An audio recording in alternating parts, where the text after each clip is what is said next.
والصلاة والسلام على رسول النبی الکریم اما بعد فاعوذ باللہ من الشیطان الرجیم بسم اللہ الرحمن الرحیم انا انزلنا فی لیلۃ القدر وما ادراک ما لیلۃ القدر لیلۃ القدر خیر من الف شہر تنزل الملائکۃ والروح فیہا باذن ربہم من کل امر سلام ہی حتی مطلع الفجر صدق اللہ العظیم اللہم رب اشرح لی صدری ویسر لی امری واحلل عقدۃ من لسانی یفقہوا قولی ربی زدنی علما ربی زدنی علما ربی زدنی علما اللہم صلی علی محمد النبی الامی وازواج امہات المؤمنین وذریۃ وآل بیت کما صلیت علی ابراہیم انک حمید مجید اللہم صلی علی محمد النبی الامی وعلی آلہ وصحبہ وبارک وسلم۔ زندگی کا یہ جو نظام چل رہا ہے یہ ایک سرکل ہے، ایک پہیے کی طرح ہے۔ آپ نے کبھی غور کیا ہے کہ آپ گاڑی میں بیٹھے ہوتے ہیں تو آپ اپنی جگہ بیٹھے ہوتے ہیں لیکن سفر کتنی تیزی سے چل رہا ہوتا ہے۔ وہ گاڑی کی سپیڈ جتنی بڑھتی ہے پہیہ اتنا تیز چلتا ہے، تو جتنا تیز پہیہ چلتا ہے آپ کی گاڑی کی سپیڈ زیادہ ہو جاتی ہے، لیکن آپ تو اپنی جگہ پہ بیٹھے ہوئے ہیں یا گاڑی میں لیٹ بھی جائیں۔ تو ایسے ہی یہ شب و روز پہیے کی طرح گزر رہے ہیں، صبح ہوتی ہے، دوپہر ہوتی ہے، شام ہوتی ہے، رات ہوتی ہے، اگلا دن آتا ہے۔ ایک سرکل 24 گھنٹے کا ہے جس میں 24 گھنٹے اندر 60 منٹ ہیں ایک گھنٹے میں، اور سیکنڈ پھر 60 ہیں۔ تو ایک یہ پہیہ چل رہا ہے جس سے ہماری زندگی کے شب و روز ترتیب گزر رہی ہے۔ کبھی گرمیوں کا موسم، کبھی سردیوں کو، کبھی بہار کا، کبھی خزاں کا، کبھی بارش، کبھی خشکی۔ یہ ساری چیزیں سارے ہماری گزرنے میں ایک ہماری زندگی کے ساتھی ہیں، اور ہم اس کے اوپر بیٹھے ہیں، ہمیں محسوس نہیں ہو پا رہا کہ یہ سفر چل رہا ہے۔ ایک بچہ 9 ماہ کے پیٹ میں گزار کے دنیا میں آتا ہے، معصوم سا بچہ ہوتا ہے جو بالکل ہی محتاج ہوتا ہے، بیچارہ نہ مانگ سکتا ہے، بہت ہو تو رو سکتا ہے کسی تکلیف پہ، بھوک پہ، پیشاب پہ، پخانے پہ۔ تو ہوتے ہوتے وہ بچہ بیٹھنا، چلنا، بولنا شروع کر دیتا ہے، پھر زندگی اور تیز ہوتی ہے، بھاگنا شروع کر دیتا ہے اور بڑا ہو جاتا ہے۔ پھر اسکول، کالج، مدرسہ، یونیورسٹیاں، پھر ملازمت، پھر شادی، پھر شادی کے بعد بچے، جو اس کے ساتھ ہوا تھا اب اس کے بچے، اسی ترتیب میں چل رہے ہیں۔ تو ایک سرکل چل رہا ہے، ایک ترتیب چل رہی ہے۔ پھر یہ خود بوڑھا ہو جاتا ہے اور پھر دنیا کو خیر آباد کہہ لیتا ہے۔ کچھ لوگ ایسے ہیں جو بوڑھا ہونے سے پہلے ہی دنیا سے چلے جاتے ہیں۔ یہ تو تعین شدہ امر ہے اللہ کے ہاں سے کہ کس نے دنیا سے کب جانا ہے۔ ضروری نہیں کورونا ہو، کینسر ہو، کوئی اور بیماری لگے، ہارٹ اٹیک ہو، کوئی حادثہ ہو۔ یہ ایک طے شدہ امور ہیں آدمیوں کے آنے اور جانے کے۔ اللہ پاک جسے بچانا چاہتے ہیں سمندروں میں بچا دیتے ہیں، طوفانوں میں بچا دیتے ہیں، ہوائی جہاز گر جائے تو بھی بچ جاتے ہیں، اور جس کو موت آتی ہے قلعوں کے اندر بیٹھے بھی وقت آتا ہے تو موت آ جاتی ہے اسے۔ اور موت صرف وقت پہ نہیں ہوتی، جگہ کے ساتھ بھی تعین ہوتی ہے کہ جس جگہ اللہ رب العزت نے اس کی جگہ لکھی ہے اس جگہ پہ وہ پہنچتا ہے، اس جگہ پہ پہنچ کے وہ اس کی روح فرشتہ قبض کرتا ہے، اور جس حصے میں اسے دفن ہوتا ہے، مٹی اس کی قبر کی، تو وہ لکھا ہے کہ جس مٹی سے آدمی پیدا کیا گیا اسی مٹی میں واپس لوٹا دیا جاتا ہے۔ کتنے لوگ ایسے ہیں کہ ساری زندگی رہتے کسی جگہ رہے اور فوت کسی اور جگہ ہو جاتے ہیں۔ اللہ رب العزت کا ایک نظام ہے، ایک ترتیب ہے۔ تو اسی طرح ہی مہینے بھی گزرتے ہیں۔ اب ہماری زندگیاں کا جب مہینہ گزرتا ہے، سال گزرتا ہے، تو ہماری زندگی کا ایک سال بڑھ جاتا ہے، لیکن دوسری طرف ایک سال کم ہو جاتا ہے۔ یعنی ایک آدمی 50 کا ہو جاتا ہے تو اس کے کھاتے سے 50 سال نکل گئے، بظاہراً 50 سال ہو گیا، عمر بڑھ گئی، لیکن اس کی جو عمر تعین ہے، اگر 70 سال ہے تو اس کی 50 نکل کے پیچھے 20 رہ گئے۔ بڑھتا اور کم ہونے کا عمل بھی اس کے ساتھ ساتھ ہی چلتا ہے۔ کمزوریاں، بے بسیاں، لاچاریاں، ایک آدمی بڑا قوی قسم کا آدمی ہو لیکن جب بڑھاپا آتا ہے تو بیچارہ اٹھنے میں، بیٹھنے میں، کھانے میں، پینے میں، پیشاب پخانے میں، ساری چیزوں میں حتیٰ کہ رہ جاتا ہے۔ دنیا کے بڑے بڑے پہلوان، بڑے بڑے قوی، بڑے بڑے ایتھلیٹس، بڑے بڑے باکسرز جب بوڑھے ہو جاتے ہیں، کمزور ہو جاتے ہیں، بیمار ہو جاتے ہیں تو اپنے ناک سے مکھی کو بھی نہیں ہٹا سکتے، اتنے مجبور ہو جاتے ہیں۔ انسان کی یہ زندگی اس ترتیب سے ہے۔ تو میرے بھائیو، الحمدللہ آج 19 تاریخ تھی دن کو، جمادی الثانی کی۔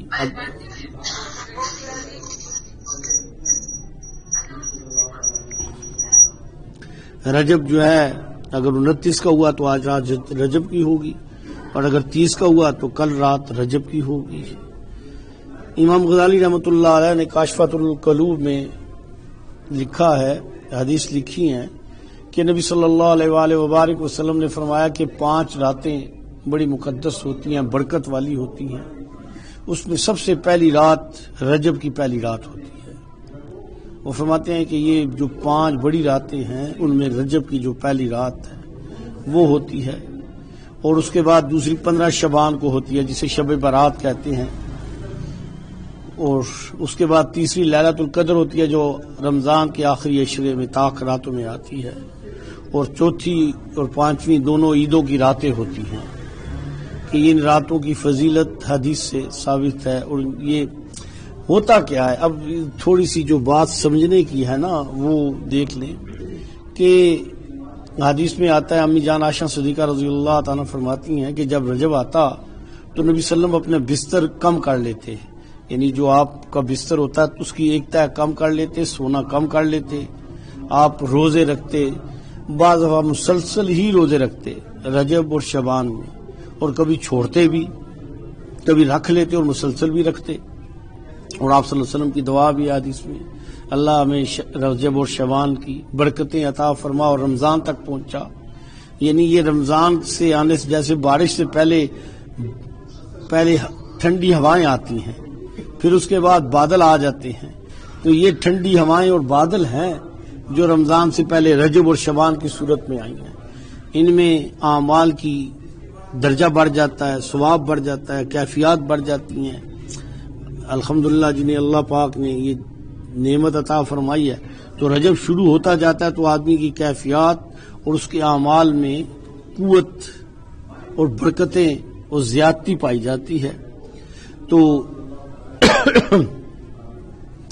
رجب ہی کے مہینے میں نبی صلی اللہ علیہ وسلم کو معراج کرایا گیا تھا، 27 رجب تھی۔ تو آپ صلی اللہ علیہ وسلم جو زیادہ حدیث میں آتا ہے، باقی مختلف طریقے بھی ہیں لیکن اکثر روایت میں 27 رجب تھی جب آپ صلی اللہ علیہ وسلم کو معراج کرائی گئی، اللہ کی زیارت ہوئی، نمازیں فرض ہوئیں، آپ نبیوں کی امامت فرمائی الحمدللہ، اور آپ کو سب کچھ دکھا دیا گیا۔ تو یہ رجب کا مہینہ ویسے بھی برکت کے اعتبار سے بھی بابرکت ہے۔ تو یہ رات الحمدللہ اگر شروع ہوتی ہے تو اس کا ایک طریقہ ہے کہ یہ جو اسلام والے ہیں، اخبار والے، ان کا نمبر لکھا ہوتا ہے اخبار میں، تو میں تو ایسے ہی کرتا ہوں، ان سے ٹیلی فون کر لیتا ہوں، عشاء کے بعد پوچھ لیتا ہوں جو بھی مہینہ میں نے پوچھنا ہو چاند کا، تو الحمدللہ وہ بتا دیتے ہیں کہ چاند نظر آ گیا کہ نہیں نظر آ گیا۔ تو گزارش ہے کہ یہ جو برکت کیا ہوتی ہے، اس سے اضافہ کیا ہوتا ہے، تھوڑی سی میں اس کی وضاحت کر دوں تاکہ آپ کو اس کی تھوڑی سی سمجھ آ جائے۔ یہ جو ہوتی ہے نا اللہ کی طرف سے، اللہ کبھی کسی رات میں، اللہ کبھی کسی دن میں، اللہ کسی وقت میں، اللہ کسی مقام میں کچھ چیز کی اضافہ فرما دیتے ہیں، اس کے اندر ایک خاص نور نازل ہوتا ہے، اس کے اندر روحوں کے اندر ایک نور آتا ہے، اس کے اندر اللہ کے ہاں سے درجہ مل جاتا ہے، ثواب مل جاتا ہے، فرشتے اترتے ہیں، سکینہ نازل ہوتا ہے، شیطانوں کو ہٹا دیا جاتا ہے۔ تو یہ ساری چیزیں جب ہوتی ہیں تو پھر اللہ ایسا بھی ہوتا ہے کہ اجر بھی بڑھا دیتے ہیں، اجر زیادہ کر دیتے ہیں۔ ویسے عام آدمی کرے تو جو ثواب ہے اس سے 1000 گنا، لاکھ گنا زیادہ کر دیا جاتا ہے، اجر زیادہ کر دیا جاتا ہے۔ تو یہ ساری چیزیں جو ہے نا یہی اس کی صورت بنتی ہیں کہ جب آدمی کے اب دیکھیں ایک آدمی جب مسجد الحرام میں جاتا ہے تو وہاں نماز پڑھتا ہے 1,00,000 نماز کا ثواب ہوتا ہے. نماز ایک ہے لیکن ثواب اور فرض بھی ایک ادا ہوتا ہے لیکن ثواب کے اعتبار سے 1,00,000 نماز کا ہے. مسجد نبی علیہ الصلوۃ والسلام اور مسجد یکساں میں 50,000 ثواب نماز کا ہو جاتا ہے. اسی طرح لیلۃ القدر کی ایک رات ہے 80 سال اور 2 مہینے کا ثواب ایک رات میں. اس نے نہ کھایا نہ پیا کوئی کام نہیں کیا صرف عبادت کرتا رہے آدمی جو ناممکن ہے. تو ایک طرف اور ایک رات ایک طرف. اسی طرح عید کی راتیں ہیں پہلے جو چھوٹی عید کی رات ہے اسے لیلۃ الجازہ کہا جاتا ہے اور بڑی عید کی رات کی تو حدیث میں آتا ہے کہ جو اس راتوں میں جاگے گا نا تو جب سور پھونکا جائے گا نا تو سب کچھ ختم ہو جائے گا بالکل. لیکن جو عید کی راتوں میں جاگا نا اس کی روح کے اندر ایک نور ہوگا ایک زندگی ہوگی. حدیث میں آتا ہے قلب کے اندر ایک نور ہوگا اس کے تو وہ روح کے اندر ایک ایسی کیفیت ہوگی کہ جس کی وجہ سے اسے ایک خاص زندگی نصیب ہوگی جو دوسروں کو نصیب نہیں ہوگی. تو اس رات کی برکت ہے. شاید رمضان آتا ہے تو فرض 70 گنا بڑھ جاتا ہے نفل فرض کے برابر ہو جاتا ہے تو ہر چیز کا اجر بڑھ جاتا ہے. تو اس طرح یہ رجب بھی اس میں ہے تو کوشش یہ کریں کہ آپ صلی اللہ علیہ وآلہ وبارک وسلم کی سنت ہے کہ جب رجب آ جاتا تو آپ اپنے اعمال کو بڑھا دیتے رمضان کے استقبال کے لیے. یعنی رمضان کے آپ نے دیکھا ہے حافظ جو قرآن مجید سنانے والے ہیں تو یہ رجب سے اپنے دورانیے کو بڑھا دیتے ہیں پھر وہ رمضان تک الحمدللہ بڑھتا ہے. تو میری آپ حضرات سے سب سے گزارش ہے کہ رجب آ رہا ہے نا تو آپ جو سپارہ ہے اگر 1 پڑھتے ہیں تو 1.5 میں لے جائیں شعبان میں اسے 2 میں لے جائیں اور رمضان میں آسانی سے 3 میں چلا جائے گا. اور اگر آپ 3 سپارے روز پڑھیں گے تو 3 قرآن مجید آپ کے رمضان میں ختم ہو جائیں گے. اور یہ ایک بات پھر میں آپ سے عرض کر دوں یہ جو ایام ہوتے ہیں نا ان ایام کے اندر اللہ کی طرف سے ایک خاص رحمت نازل ہوتی ہے سکینہ نازل ہوتا ہے اعمال کرنا آسان ہو جاتا ہے برکتیں ہوتی ہیں قوت ملتی استعداد پیدا ہو جاتی ہے اللہ پاک کی مدد ہوتی ہے فرشتے اترتے ہیں. تو وہ اس لیے آپ اگر ہمت کریں اپنے آپ کو اللہ 2 رکعت صلاۃ حاجت پڑھ کے نا اللہ سے دعا مانگنی ہے. اللہ میں کل بھی کمزور اور میں آج بھی کمزور بس تیری مدد درکار ہے. اللہ میرے اندر استعداد قوت جوش خروش محبت جذبہ پیدا کر لگن پیدا کر. اللہ یہ رجب آ گیا ہے جو رسول اللہ صلی اللہ علیہ وسلم کی زندگی میں آتا تھا. امی جان عائشہ صدیقہ رضی اللہ فرماتی ہیں کہ رسول اللہ علیہ وسلم اپنی سونے کے عمل کو کم کر لیتے تھے بستر کو ہلکا کر لیتے تھے اور اسی طرح ہی روزے رکھتے تھے. اگر روزے نہیں رکھ سکتے اور خصوصاً اگر کسی نے روزے نفلی رکھنے ہیں تو ایک طریقہ عرض کرتا چلوں کہ جن عورتوں اور مردوں کے روزے قضا ہو چکے ہیں وہ روزے اگر نوافل کے اس میں رکھیں تو روزے اس فرض کی نیت کریں جو میرا سابقہ روزے ہیں تو الحمدللہ وہ فرض بھی ادا ہوں گے پچھلے اور ثواب جو ہے نفل کا وہ فرض بھی ادا ہوں گے اس کا ثواب بھی ملے گا اور نفل کا ثواب علیحدہ مل جائے گا. عورتوں پہ ایام میں نمازیں تو معاف ہوتی ہیں لیکن روزے رکھنے ہوتے ہیں. اکثر عورتیں بڑی کوتاہی کرتی ہیں روزے نہیں رکھتی. تو ابھی موسم بھی اتنا گرم نہیں ہے تو کوشش کریں.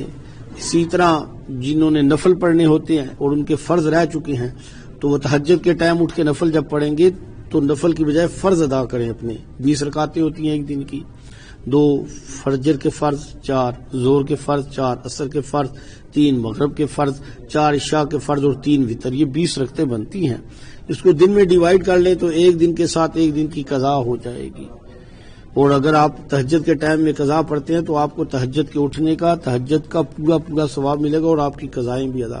اس طرح اشراق کے ٹائم پہ آپ قضا پڑھیں ظہر میں پڑھیں مغرب کے بعد تو اپنی آپ کو اس طرح مزید بہتر بنائیں. تو ابھی رجب کے ساتھ اپنی تلاوت پھر اس کے ساتھ ایک بات ضروری بات سب سے ضروری بات بھی یہ ساری باتیں تب ہوگی جب آپ کا اللہ سے تعلق ہوگا آپ کے دل میں اللہ کی محبت پیدا ہوگی آپ کو اللہ کا قرب نصیب ہوگا اور اس کے لیے یہ ذکر الہی وظیفہ ہے خوراک ہے دوا ہے جس سے آپ کو اللہ کا قرب اللہ کی محبت آپ کے روح میں نورانیت کیفیت اور جذبہ جوش خروش بڑھے گا.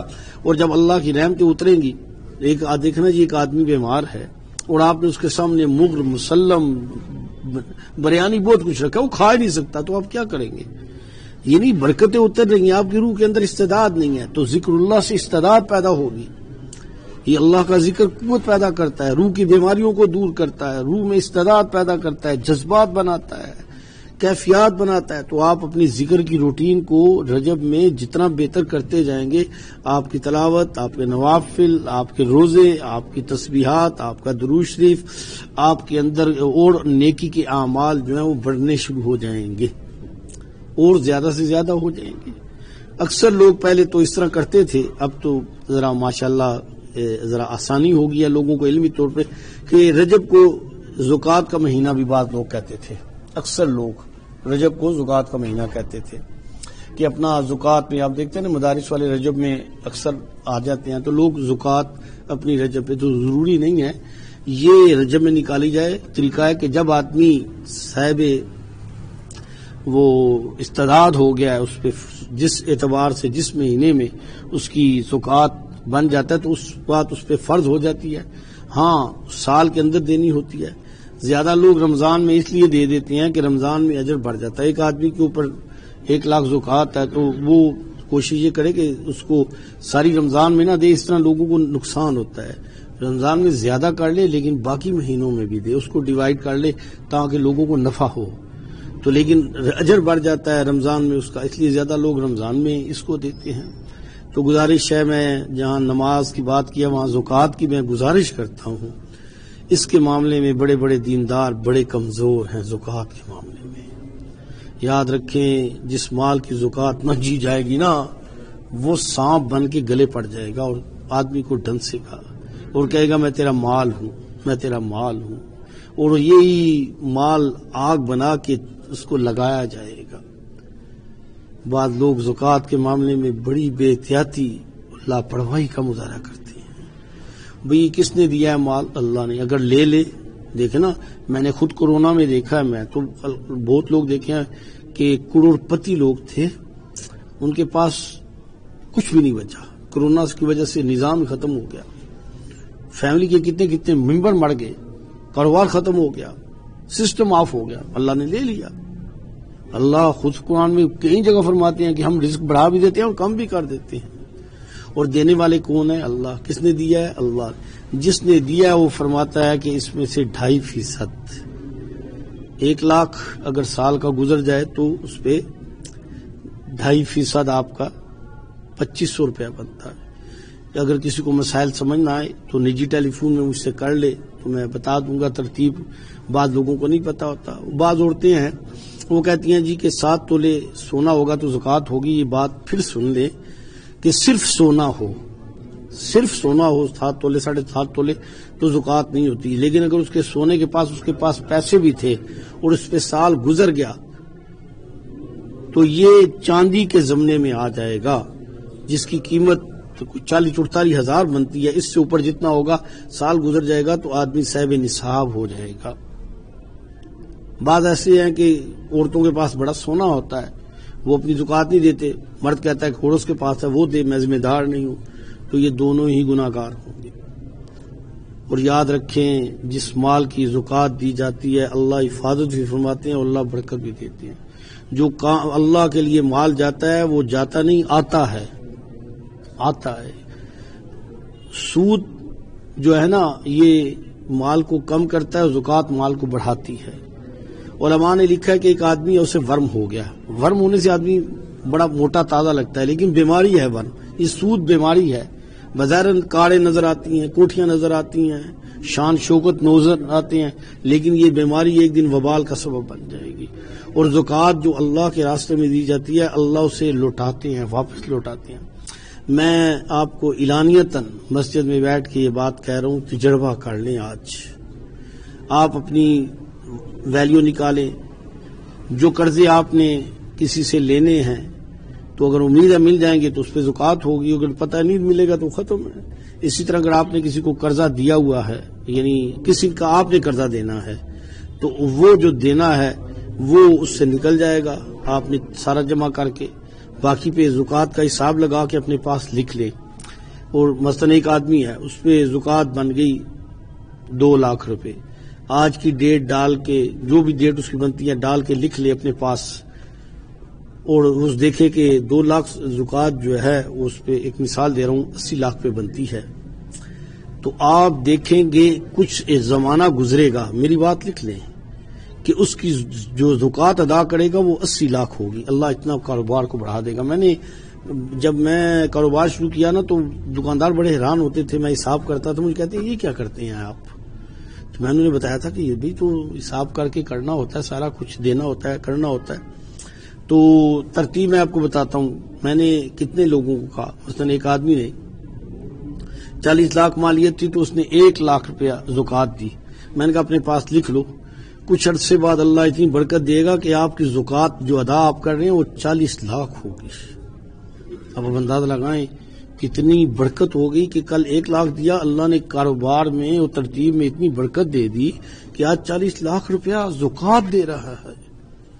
میں کتنے ایسے لوگوں کو جانتا ہوں جن کی کروڑوں روپے زکوٰۃ دیتے ہیں اور باقاعدگی سے دیتے ہیں۔